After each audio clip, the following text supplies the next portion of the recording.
Selamat datang di Story Kauri. Ini adalah channel kedua artikel YouTube. Jangan lupa subscribe ya guys, dan tekan notifikasinya. Kisah pemuda kaya, anak bos besar, pemilik 73 perusahaan, yang menjadi cleaning service. Episode 406, Kenshin, yang ditanya calon pegawai baru. Dengan tak sopan terkesan meremehkan, Kenshin pun tak mempermasalahkan. Ia melanjutkan kerja lagi. Beberapa saat kemudian, Kenshin berjalan keluar, untuk melihat keramaian orang, yang berada tak jauh dari pintu gerbang. Rupanya, mereka orang-orang yang mengantar.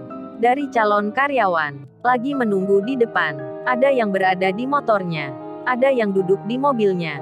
Kenshin pun melihat itu. Dengan seragam cleaning service-nya, Kenshin berjalan mengitari, sambil melihat kanan-kiri, orang-orang yang di situ. Melihatnya dengan acuh saja, bahkan terkesan tak menghiraukan, karena yang sedang lewat ini hanya pekerja biasa, seorang cleaning service pula. Jadinya semua pun mengabaikan, tak memperhatikan. Lalu kemudian, setelah melihat-lihat, Kenshin masuk ke warung, hendak membeli minuman. Ia berniat beristirahat, sambil memandang keluar, dan di saat duduk sendiri, tak sengaja terdengar pembicaraan. Nampak seorang ibu mengatakan, menjawab pertanyaan dari seseorang. Ibu itu bilang, "Oh ini Mbak, saya juga sama, sedang mengantarkan anak. Hari ini anak saya dipanggil pula. Moga-moga juga, dia akan diterima kerja." Ibu itu berharap sekali, anaknya bisa diterima.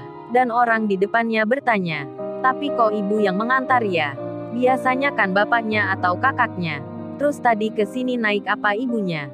Ibu itu pun menjawab, "Oh ini Mbak, kalau bapaknya di rumah, hampir 3 bulan Mbak nggak bisa jalan. Hanya dibantu kursi roda. Maka itu Mbak, di rumah nggak ada yang bekerja. Sepeda motor pun tak punya. Kami sudah menjualnya, untuk kebutuhan sehari-hari. Jadi yaitu Mbak bersama anak saya kesini tadi naik angkutan." Lalu wanita di depan itu bertanya lagi, "Tapi Bu, apa nggak baiknya saja Ibu sewa kendaraan tetangga, biar bisa hemat dan cepat.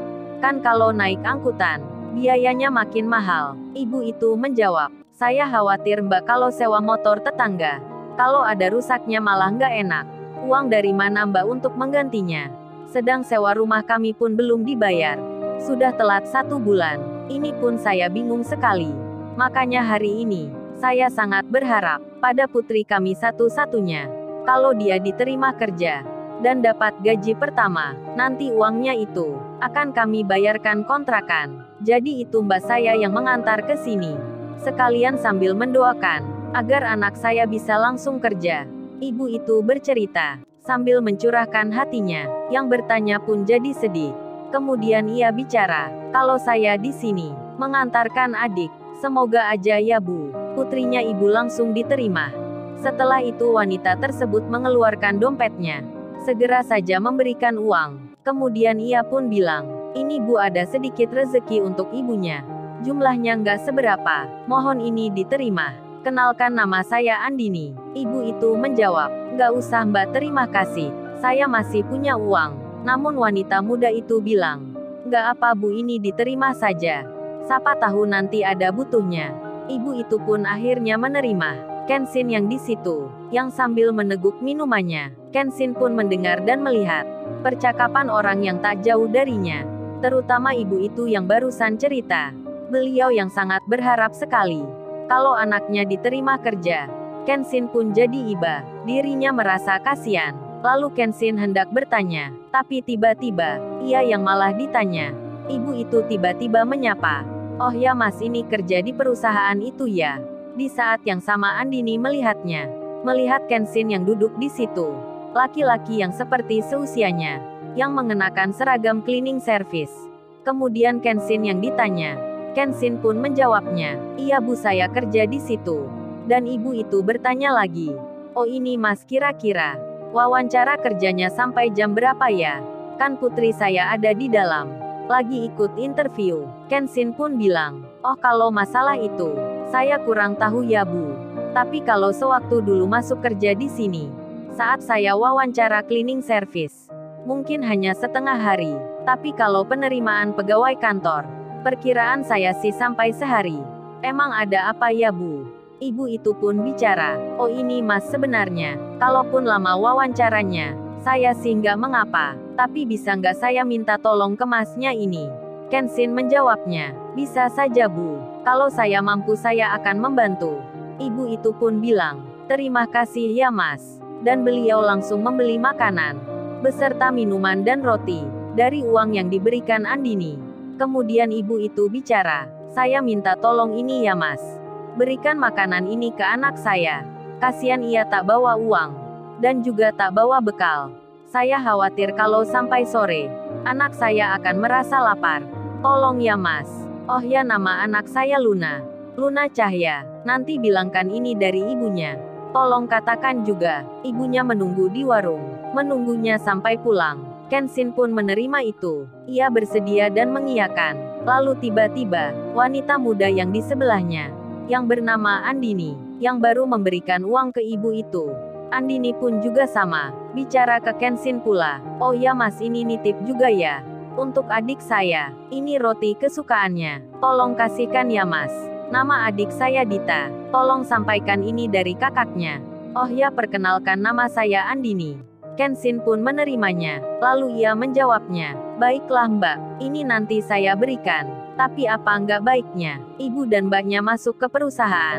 Menunggu saja di dalam. Ibu itu pun bicara. Tidak Mas saya tunggu di sini saja. Takutnya akan mengganggu. Kenshin pun mengerti. Kemudian ia berpamitan, berjalan keluar warung, sambil membawa makanan. Kenshin mencari kedua wanita itu, untuk memberikan pesanan tersebut. Di tengah itu Kenshin teringat, cerita ibu yang mengantar anaknya, yang sangat sedih sekali. Kenshin pun terdiam sesaat, memikirkan hal itu. Lalu kemudian, Kenshin mengirim pesan ke Kaori, dengan memfoto bingkisan yang di bawahnya. Kenshin itu menulis, Kaori aku beritahu dulu, tadi aku ngopi di warung luar, terus bicara sama pengantar, kemudian aku dititipi pesan, untuk nganterin makanan ke anaknya. Anaknya itu cewek, jadi jangan salah paham ya. Ini aku kabari kamu, daripada entar aku disalahin. Kenshin mengirim ke WhatsApp-nya Kaori, sambil memberikan tanda tertawa. Tak lupa Kenshin sedikit cerita tentang masalah ibu itu. Kaori pun membacanya, lalu ia membalasnya. Kaori pun menjawab, iya nggak apa say, aku nggak akan marah, apalagi kamu sudah izin gini. Kan aku jadi tahu sebelumnya. Dan di kantornya, Kaori pun cerita pada Lala. Kalau membaca pesan Kenshin, Lala pun membalasnya, wah jangan-jangan tuan muda adalah tipe suami-suami takut istri. Gitu aja minta izin ke kamu. Hahaha, Lala tertawa. Teman lainnya pun bilang, tuan muda bukan takut istri, tapi takut kehilangan Kaori. Secara gitu Kaori kan cantik. Pasti tuan muda sayang sekali. Kalau Kaori entar marah, lalu pulang ke orang tua. Kaori menyahut, pulang gimana maksudnya? Kan aku tinggal di rumah sendiri. Teman-temannya tertawa. Pembicaraan pun berlangsung. Sementara itu, di ruang kantor, di tempat wawancara, terlihat banyak orang yang sedang antri di depan. Mereka duduk di luar pintu, sedang menunggu namanya disebut, termasuk Luna dan Dita, yang menunggu giliran. Luna dalam benaknya bicara. Ia merasa tak percaya diri, melihat banyaknya calon pegawai. Luna pun jadi khawatir, ia tak lolos seleksi. Padahal ibunya berharap sekali, ia akan diterima kerja, dan dapat gajian, untuk membayar kontrakan. Luna menjadi risau, resah hatinya berbisik, mungkin di sini sangat kecil sekali, ia akan diterima kerja, karena banyaknya orang yang akan diwawancara. Di tengah itu terdengar suara, namanya tiba-tiba disebut. Permisi sekalian, di sini yang namanya Mbak Luna, sama Mbak Dita yang mana ya orangnya? Sontak saja panggilan itu, membuat banyak orang di situ melihat ke sumber suaranya, yang ternyata dari seorang pria, yang datang dan berdiri di depan. Saat melihat hal itu, banyak peserta di situ pun langsung menjadi tak suka, merasa terganggu karenanya, sebab dikira hal yang penting. Ternyata hanya cleaning service. Kemudian, Luna dan Dita yang dipanggil oleh Kenshin. Mereka pun segera berdiri, dan langsung menghampiri. Kenshin pun bertanya lagi, apa mbaknya bernama Luna Cahya? Dan mbak ini bernama Dita Lestari. Kedua wanita itu menjawab, iya benar, ada apa ya mas? Kenshin membalas, oh ini Mbak Luna, tadi saat di luar, saya dapat titipan makanan dari ibu mbaknya, ini untuk makan siang. Dan ini Mbak Dita, dapat kiriman roti dari kakaknya. Katanya ibu Mbak Luna dan kakaknya Mbak Dita. Mereka menunggu di warung sampai pulang. Kenshin memberikan bingkisan itu. Semua peserta wawancara melihatnya, hingga sebagiannya ada yang bilang, oh ternyata cleaning service itu disuruh mengantar makanan. Gitu aja memanggil dengan lantang nama cewek itu di depan banyak orang. Bikin kaget saja. Gua kira pegawai HRD. Ternyata pekerja biasa. Nggak penting-penting amat. Awas nanti kalau gua diterima kerja di sini. Pasti lu gua suruh-suruh juga. Dasar cleaning service tak tahu aturan. Banyak dari mereka merasa jengkel dengan Kenshin. Lalu, bagaimana kisah selanjutnya? Subscribe channel ini untuk episode berikutnya. Terima kasih. Jangan lupa ya guys, untuk kelanjutan ceritanya ada di channel Story Kauri. Lupa subscribe ya guys, dan tekan notifikasinya